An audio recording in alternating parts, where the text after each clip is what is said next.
Welcome to another episode of Cold Fusion. He held his phone close, eyes searching for privacy. The man scarcely noticed the subway riders around him, or the 90-year-old artist sketching his hunched frame from across the train. In the 7 decades since Alex Katz first drew the outlines of commuters on New York City's early morning trains, the chattering riders and newspapers had all but gone.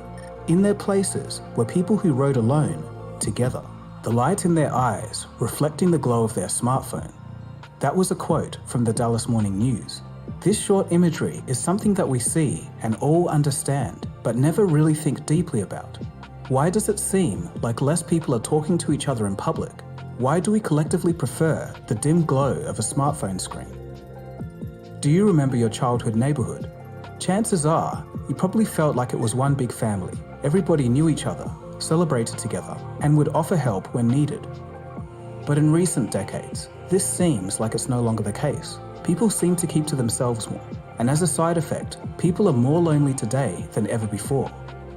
The number of men without any close friends has increased 5 times since 1990, and 10 times for women, though the total percentage of men feeling lonely is higher. On top of this, 3/4 of Gen Z report feeling lonely. Why have we drifted from each other? What is going on here? The trend started before the pandemic and even before smartphones, so it has to be something structural within society. But what? I've been working on this episode for many months. It's an exploration of the loneliness epidemic. In this episode, we'll see the definitions of loneliness, its origins, its causes, and who's most affected. But this episode isn't all bad news. We'll explore some very real ways to combat loneliness. This isn't the kind of video I normally do, but I think it's an important topic. So sit back, relax, and let's get into it. You are watching Cold Fusion TV.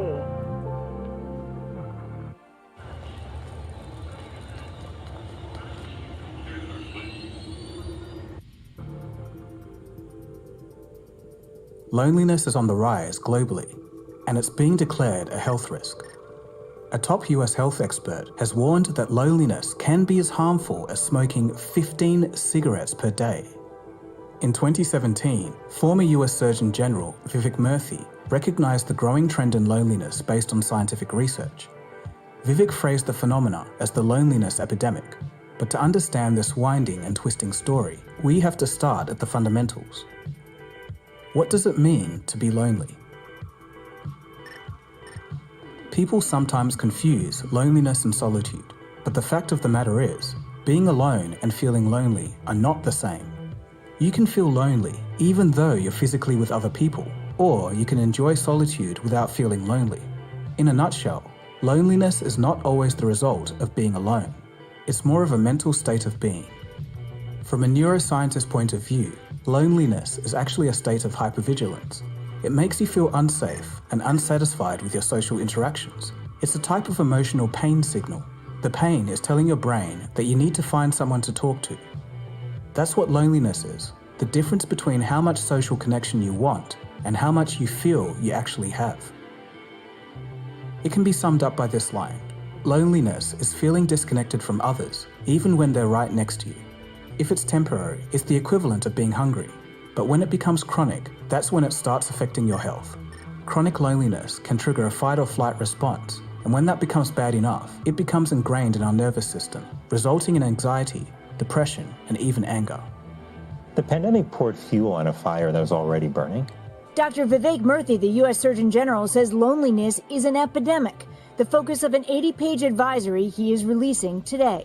We're used to thinking about smoking and obesity as clear public health concerns. So you're saying loneliness is comparable to smoking in terms of the detriment to your health? Yeah, in terms of the risk that it poses for premature death, yes. The cure, Dr. Murthy says, is not only personal change, but societal change as well. You're talking about changing the social fabric. That's been decades in the making. It's been decades in the making, but it's also something that I'm confident that we can address if we put our mind to it and if we act together. We'll get to more of the health effects a bit later, but for now, let's ask the question, how did we get here? Loneliness is not a new thing. It's been around for as long as humans have. Today's loneliness seems like a simple cause and effect. As society became more complex, with industrialization, urbanization, and a faster pace of life, people became lonely. But it's not that straightforward. Something major happened in the 1960s and 70s that became the bedrock for the Loneliness Epidemic Declaration in 2017. In Western nations, it was the social movements of the 1960s and 70s that seemed to accelerate this phenomena. A 2023 QC research piece on loneliness by Alan Greenblatt would mention that, quote, the mass social movements of the 1960s helped shift people's attention from local concerns to more national issues, end quote. In other words, local communities mattered less, and it was all about changing the national status quo. According to Alan, this eventually resulted in a, quote, decreased number of social gatherings and eroded organisational participation, end quote. For a commentary on the cultural mood at the time, at least in the UK, you can look no further than the Beatles. According to Paul McCartney, the 1966 Beatles song, Eleanor Rigby, was a broad commentary on the social changes of the 1960s happening at the time. You can see it in the lyrics, quote, all the lonely people, where do they all come from? All the lonely people, where do they belong? Look at all the lonely people. In the 1970s, things only got worse. This period would be famously known as the Me Decade. Why? Because a form of hyper-individualism began to express itself within society. As Yuval Levin articulates in The Fractured Republic, the 1970s saw high inflation, high crime, an explosion of single mothers, and the eroding of family structures. Why collectively care about changing the world, or even the local community, when everyone has their own problems to deal with? The 70s saw tensions between different sects of society grow. Divorce rates would more than double between 1960 and 1980. Society was rapidly changing, and it caused a great upheaval. From around this time, society lost its cohesive glue. People would break out from the crushing conformity and turned inwards towards the satisfaction of individual wants and needs. People moved away from tradition and took their own paths in life. Of course, this resulted in more freedom of expression and less repression. But Levin states that the price we paid for this new freedom has been high. Quote, we have let loose a scourge of loneliness and isolation that we are still afraid to acknowledge as the distinct social dysfunction of our age of individualism, end quote. In other words, loneliness has thrived and evolved from our increasing individualism. Filmmaker David Hoffman speaks to Rushworth Kidder, a man born in 1944. His historically massive generation, called the baby boomers, would come to maturity in the 1960s and 70s. He describes his lived observations of witnessing the dissolving of society. We're made for each other. There is a sense in which society matters because we're part of it and we need to participate in it. It's not going to work all by itself. And what happened in my generation, it seems, again and again, is people coming up to that realization and then just sort of something turning off, and off they drift off into sort of separate orbits, flying around as kind of unattached asteroids out there. There needs to be, it seems to me, if society is going to hold together, that sense of social cohesion in which each of us, as part of the community, says, I've got a responsibility to this. It's not a formal responsibility. It's not law. It's just that I care about this society and I'm part of this. Increasingly concerned that whatever the gravity is that holds the asteroid in orbit is just beginning to dissolve. And these people again and again are just sort of out there wandering. We never ever in the history of the world experienced anything like the baby boom that followed World War II, and we will never experience it again. This was that sort of one-time phenomenon. And what we see in the 60s may be as simply explained as saying that's the maturing of that tremendous crush of population, which finally didn't have the elbow room and finally needed to break out and say, I'm me. This is all to say that the generations following the boomers grew up with strong individualism already embedded in society. Individualism came to prominence in the 1960s and 70s and never really left. There were, of course, periods where this did improve, but since the 2000s, social interaction has taken a nosedive. There was a time when I barely knew how to turn on a computer. Now, I'm a cybersecurity specialist. ECP.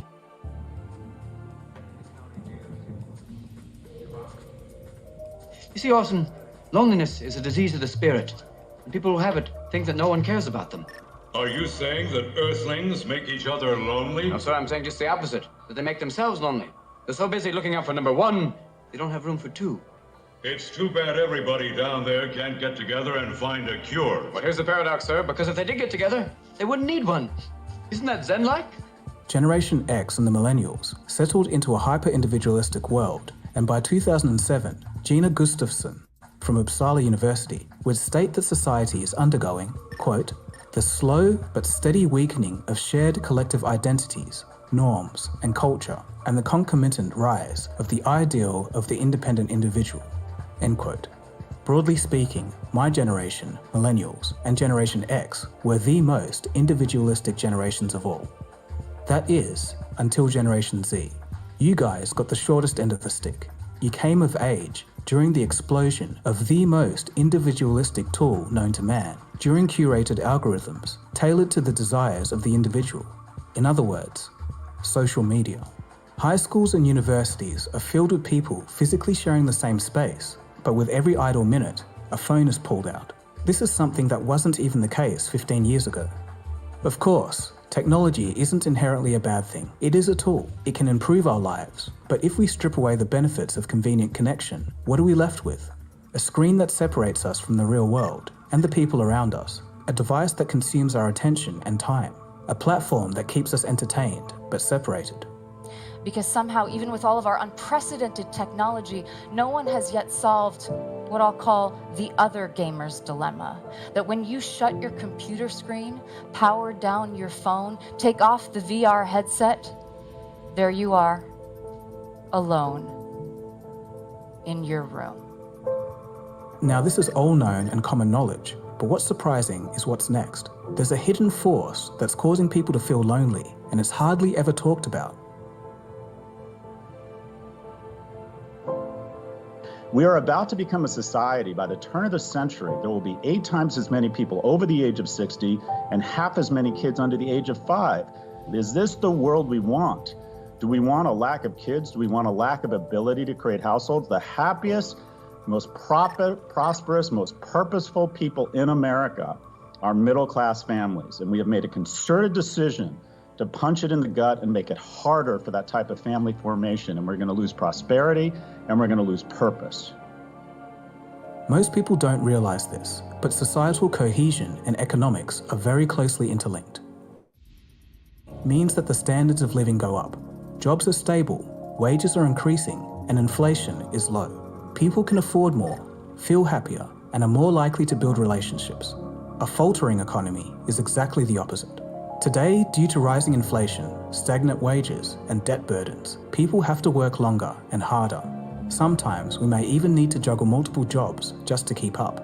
It's a frustrating state of affairs, but if you're wondering why the world is like this, I fully explained it in my episode, How the 2008 Crisis Still Affects You.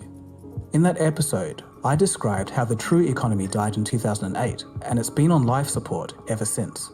Because of horrendous government policies and reckless behaviour from the financial sector, people have been struggling to make ends meet. Slowly at first, only to be accelerated by the pandemic. Today, it's a constant fight to stay in the disappearing middle class. All across the world, an increasing number of people are taking up second jobs. Most young people are working, but still can't afford to rent or buy a home. It's getting too expensive to go out. In all of that, where is the time, money, or energy for socializing? This impacts how lonely we feel.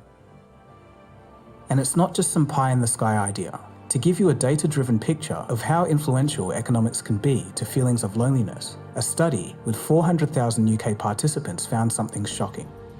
If you measure the amount of loneliness felt in the aftermath of the death of a spouse and divided that by 4, that's the same amount of loneliness as going from earning over £100,000 down to under £18,000. The researchers also stated that losing this much income is half the loneliness felt from a divorce. The measures of loneliness were quantified by a range of survey questions. It's not directly intuitive, but being in a desperate economic situation directly increases feelings of loneliness. So now that we know some of the causes, in all society, who is the most affected? Statistically, it is not the elderly anymore. Now, it's the young.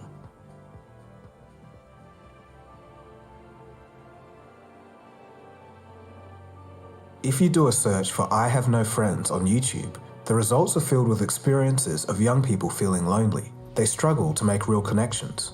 These videos have thousands and even millions of views, which means that they must be resonating with people. Asset management is foundational to cybersecurity and IT. But having it... And when I got to my late 20s, and a lot of you can probably attest to this in the comments, let me know, but when I got to my late 20s, those friends disappeared. And it's not because they were like, "I hate you, Cody." It's nothing like that. Everybody my age seems the same. That just seems how it is nowadays. And I'm sitting alone in my apartment at my desk staring at my computer. Like, because I don't have any friends. I don't know how to make friends and I'm scared. I just want to run into somebody. I hate meeting people online. It's so awkward. And you put all this into a conversation, but when you meet someone, you don't have that kind of, like, I feel like I need to meet people. I need to meet people, but I don't know how, and I don't think it's possible as an adult to just run into people. Have you ever had friends that secretly hate you? I had a lot of them in my life, which is why I am 30 years old and I have no friends. There's also a subreddit called r/lonely. It's ranked in the top 1% in terms of community size. There's thousands of active users discussing their isolation, lack of friends, and life partners. In previous years, younger people weren't considered a lonely demographic, but in 2015, the BBC's Loneliness Project surveyed over 50,000 people and found that the rates of loneliness in young people were similar to that of elderly people. Here's a chart looking at the loneliness distribution between 2014 and 2018. The dotted line represents the 2018 data. As you can see, the rates of loneliness among the young are trending higher, whereas the elderly seem to be dropping. Fast forward to 2021, and a Harvard Graduate School of Education survey found that 61% of young people ages 18 to 25 reported experiencing profound loneliness, including feeling lonely all the time, and this was compared to only 36% among other age groups. In 2022, 30% of young people aged 16 to 24 in the UK say that they don't know how to make new friends and have never felt more alone. To add to the situation, for some reason, it seems that men are feeling more lonely than women. According to the Survey Center on American Life, 55% of men had at least 6 close friends in 1990, but this figure has decreased to 27% today. Alarmingly, the number of men without any close friends has increased 5 times since 1990, while women are getting much lonelier too. This highlights a significant loss in meaningful connections among the male population. Meanwhile, those with literally 0 close friends, which stood at 3% in 1990, has zoomed to 15%. An expert quoted by The Hill said this disconnect can have catastrophic consequences for young men. Failing young men does not end well. This is an existential crisis, failing young men. Loneliness has spread across the globe. Australian researchers conducted a systematic review and meta-analysis of 57 studies from across 113 countries or territories. The study discovered that despite the differences in prevalence between regions and ages, loneliness was found to be present across all regions. According to a Statista study done in late 2022, 33% of adults worldwide report feeling lonely at least sometimes. Brazil, India, and Saudi Arabia rank as some of the loneliest countries, whereas Germany, the Netherlands, and Russia report some of the lowest rates. If we want to get granular, we can see the effects of COVID via the proxy search term, feeling lonely. It's not a perfect analog, but it gives you an idea. The popularity of the people searching the term dramatically spiked in late 2021 and early 2022. This is most likely due to the effects of the pandemic. Of course, the government responses to the pandemic have had long-lasting implications. Many people moved away for work or just for a change. This shuffling on such a massive scale caused a lot of disruption to the connections within society. In Japan, the issue is especially severe. In 1991, their central bank popped a stock market and real estate bubble by raising interest rates. The economy stagnated so hard that the period that followed is simply known as the lost decades. A lot of young Japanese people today aren't dating, and a large number don't have any friends. Some live their lives as shut-ins known as hikikomori. They can sit in their room for months and sometimes years, only venturing out to eat and use the toilet. And in the bedrooms of homes across Japan, more than 1 million people have retreated altogether. Hidehiro Shinmasu is one. His bedroom has been his universe for the best part of 20 years. He's now 40 years old. シンマスさん、お部屋で何をしますか？読書をしたり、あと YouTube 見たり、パソコンで YouTube 見たり。はい。同調圧力が強かったり、同質性が強かったりして、人と違った行動を取る人だったり、人と違う生き方に対してあまり寛容ではないので。You were able to go out? What was daily life like? 絶望感というか、何にもできなかったので、それまでは頑張れたんですけど、同じように頑張ろうと思って頑張れなくなったので、で、その卒業のする見込みも立たない。その時が一番絶望感というか。He wants to feel accepted. Are you comfortable with this life? やっぱりもう今40歳なので、そういった意味であんまり社会に合わないからいいんだっていうことではなくて、やっぱある程度社会が実際にもうちょっと歩み寄ってもらって、その引きこもり状態である方でも、だから僕でも働けるようなメニューを増やしてもらいたいっていうのが一番の願いで、今の活動もそういうような活動をしています。I'm going to show you how you can become a published author in the next 90 days, even if you've never written. There's an estimated 1.5 million hikikomori in Japan. It seems like an emerging trend in East Asia. In China, they are called the hidden youth, and in South Korea, they are known simply as socially withdrawn youth. As for the Japanese, to cope with the loneliness epidemic, they've tried to innovate their way out of the situation. They have the unique concept of renting relationships. Yes, that's right. You can pay for temporary companionship and emotional support. You can hire people to act as your friends, family members, or even pose as your girlfriend or boyfriend. At least in Japan, lonely people are resorting to real-life people, albeit strangers, to ease their loneliness. But in the West, the market is using the new AI boom to target lonely people in stranger and more bizarre ways. For example, Karen Marjorie is a social media influencer with nearly 2 million followers on Snapchat. She created her own AI chatbot called Karen AI. It can replicate her voice, personality, and appearance, and all it costs for users is $1 a minute. Platforms. Are you real?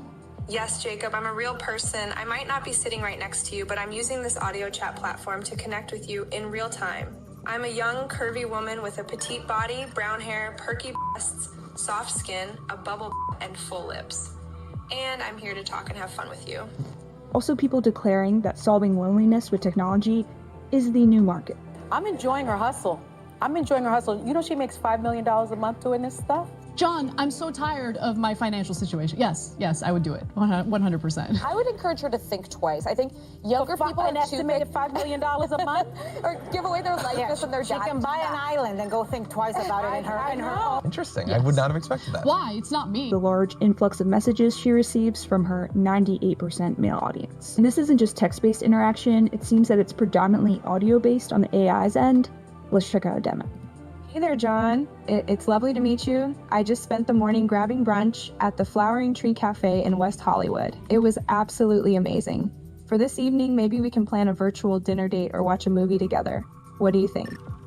This chatbot allows Karen to converse with an unlimited number of people at one time. Whether the consumer wants to do so for a few minutes or all day doesn't matter as long as they pay $1 per minute to maintain access. Meta has just released an interactive AI version of celebrities, such as Mr. Beast, Kendall Jenner, and Snoop Dogg. We've covered AI companions before, but the future may be filled with clones of celebrities, influencers, or even deceased relatives. They claim that these products help people to cope with grief, loneliness, or boredom. There's an ethical debate to be had on if this help provided is actually a net positive. Should we be at this point in the first place? US health authorities are calling for social isolation to be treated as seriously as obesity or drug abuse. Nearly 50% of all Americans are thought to be affected or have been affected at some point. Around the world, the figures may vary, but the loneliness phenomena is spreading. In his writing, Together, The Healing Power of Human Connection in a Sometimes Lonely World, Dr. Murthy describes loneliness as a health risk that can impact anyone, regardless of age, gender, culture, or background. Loneliness increases the risk for heart disease, stroke, and among older adults, dementia. It can harm mental and physical health, as well as social well-being, and increase the risk of an early death due to diseases such as diabetes, heart attacks, insomnia, and dementia. Studies have linked loneliness to higher blood pressure, high cholesterol, lower levels of physical activity, cognitive impairment, and mental health issues like anxiety, stress, mood disorders, and depression. This course is about systems and system thinking. We use A study by Florida State University found that lonely older adults had a 40% higher risk of developing dementia over the next 10 years. Lack of social connection can also negatively impact academic and professional performance. In his TED Talk and book, Lost Connections, journalist and author Johann Hari argues that depression is largely a social problem, not just a chemical one. He believes that loneliness is a major cause of depression. Humans need to belong to a group, but our modern society lacks this. Since the 1970s, society has been focused ever more on individualism, competition, and technology. So this all sounds terrible. So what can we do about it? How do we fix this? Walking clubs are taking off, and it's not just the exercise. You're connecting with someone, which is something that I was kind of missing. More and more people are missing that connection. In 2018, the UK appointed a minister for loneliness, and there has been talks in other countries to follow suit. This could be a start. Governments can do more to help. Initiatives such as local community engagement meetings, improvements in access to mental health resources, education and public awareness on how to identify loneliness and combat loneliness, as well as development and investment in affordable housing. It's shown that housing stability impacts social connections. City planners can implement communal areas for people to gather. A great example of this is in Barcelona, Spain. The American mind cannot comprehend what's going on around me. This isn't a party, it's not even a planned event. It's just what happens every afternoon here in Barcelona, Spain. After school and work, people come out to squares like this to hang out, get work done while their kids play with friends, socialize, interact with acquaintances or true friends and neighbors, and there's a huge social and economic benefit to that. Now the square I was at is right here behind me, but just a block away, through that passageway, is another square. Now in America we have a loneliness epidemic, and part of it is due to our built environment. You see, these public squares are an example of what some people call third places. They're not work, your first place, they're not home, your second place, but they're a third place where you interact with acquaintances and friends. In America, these third places are dwindling as religion and church is having less significant impact in Americans' lives, but also third places are disappearing because of zoning laws, which keep separating the different types of activity that you have in a city to the point of every activity has to be intentionally planned. And what third places we do have in America, things like coffee shops or bars and cafes, they're paid third places that just aren't very accessible for people who are poor, at least on a regular basis. Now, why does it happen here in Spain? Well, of course, there's a culture for it, but more than that, there's an environment that's conducive to it. But what about the individual person? Saying, go make a friend or man up isn't exactly helpful. Loneliness is not something to be ashamed of or ignored. You wouldn't be ashamed to get help for a broken arm. So if your soul is injured, you should reach out. Here are 6 ways that one can combat loneliness. Number 1, reach out. This could include professional help or expressing how you feel to your friends or family. You can just start small. You could also find local groups organizations, and services that can help you connect with others. Reach out to a mental health professional, like a therapist or counselor. They can provide you with guidance and support to address the underlying causes of loneliness. Number 2, self-acceptance. This seems counterintuitive, but another solution is to cultivate a connection with oneself. It's a practice to remind us that we do indeed have self-worth. A 2022 study showed that self-reflection can reduce feelings of loneliness and also contribute to finding meaning in life. Reflecting on who you are, practicing self-compassion, and writing down how you're feeling can be a great start. Number 3, gratitude. You know, I never thought I'd see this, but the government now is tracking real estate investors. It's true. If you're buying... A lot of things around us tell us that we're not enough. It's how a lot of companies make their money. The advertising tells us we're not rich enough or pretty enough, or that if we just buy this one more thing, we'll be happy. We can combat this by being grateful in what we do have, the practice of gratitude. I know it sounds trite, but the simple practice of gratitude can do wonders. A 2021 study showed that increased gratitude can reduce feelings of loneliness. A 2015 study, 2011 study, and 2010 study all showed the same thing. For just 5 minutes a day, really think about what you can be thankful for. At first, it may seem like there's nothing to be thankful for. But if you're not forced to fight in a war, have a roof over your head, and are in decent physical health, have food, and have water, that's better than some people. We should be thankful for that and much more. There's nothing wrong with acknowledging that where you are right now is hard, really, really hard. But incorporating the practice of gratitude alongside other support can strongly aid in your journey. For example, studies prove that gratitude can increase happiness, reduce depression, and strengthen resiliency. Grateful people often experience reduced blood pressure, less chronic pain, increased energy, even longer lives. People who purposefully express more gratitude report higher self-esteem than those who don't, and they're more likely to help others, a pro-social behavior also linked to greater happiness. People who capture grateful thoughts before bed sleep better than those who don't. Why so many positive changes? Because gratitude actually rewires our brains, kickstarting the production of dopamine and serotonin. Like antidepressants, these feel-good neurotransmitters activate the bliss center of the brain, creating feelings of happiness and contentment. This appears to be self-perpetuating. Research suggests that with regular practice, you'll train your prefrontal cortex to better appreciate and retain positive experiences and thoughts, and to deflect the negative ones. Number 4, social media reduction. When it comes to using social media, we need to use it in moderation. There's research that says that a small amount of social media is beneficial, but a large amount is detrimental. 30 minutes of use a day is the advice from Dr. Jeremy Noble. He cited a University of Pennsylvania study. Cutting back on social media can significantly improve your well-being. Dr. Noble also advises to choose social media platforms that help us develop authentic social connections. Number 5, giving to others. Giving to others shows us that we have something to offer to the world. Ironically, this can help us feel less lonely. Local community volunteering, or just helping a work colleague or neighbor in small ways. According to Vivek Murphy, the man who first declared the loneliness pandemic back in 2017, quote, "Service is one of the most under-recognized antidotes to loneliness. It reaffirms to ourselves that we have value to add to the world." And lastly, number 6, connection. Loneliness is a stress state that makes us focus on ourselves rather than outwards towards others. To keep safe, we often treat people and things with suspicion when we feel lonely. This can ruin self-esteem. We feel like we're not lovable or likable. These factors compound on each other, making it hard to solve and creating a downward spiral.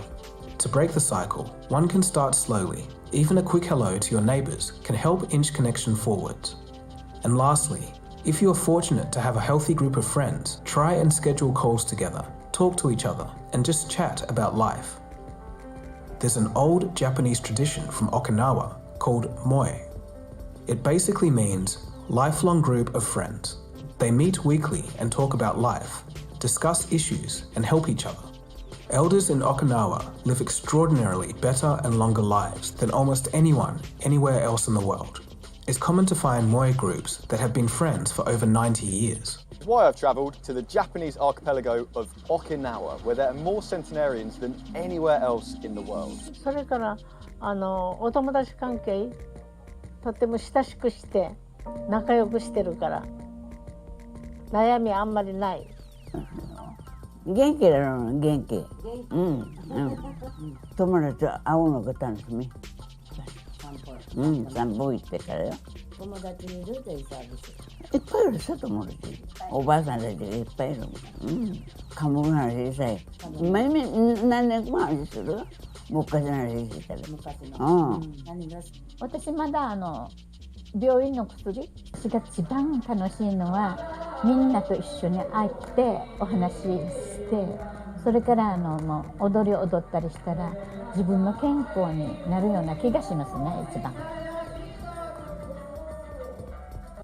Everybody knows that real estate is a great investment, but what if you could simply sit back and receive a check every...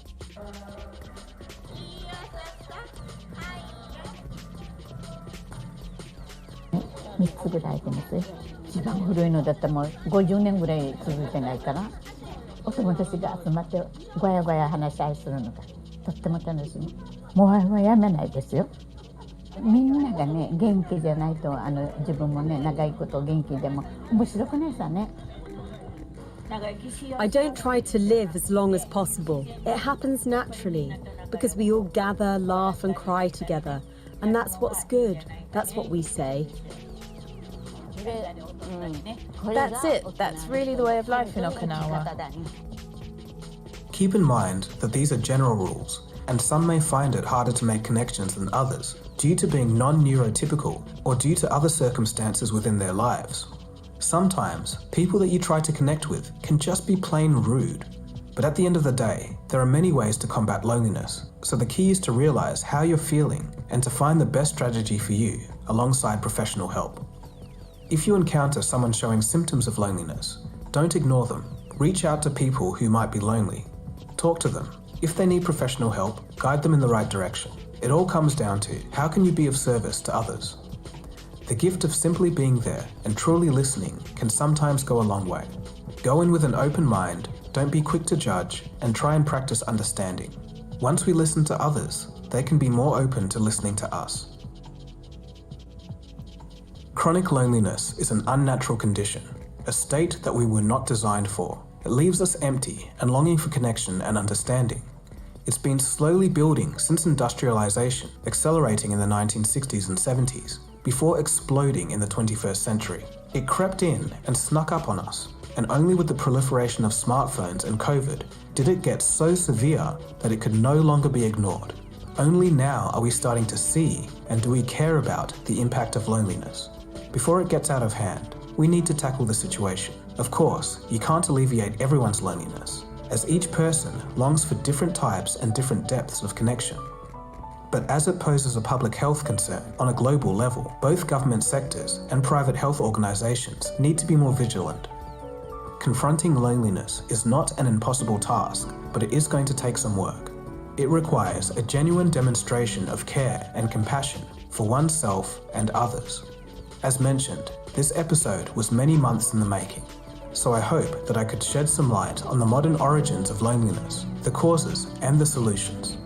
Although the chatter amongst strangers may have gone in many public spaces, hopefully the chatter on our streets will return one day.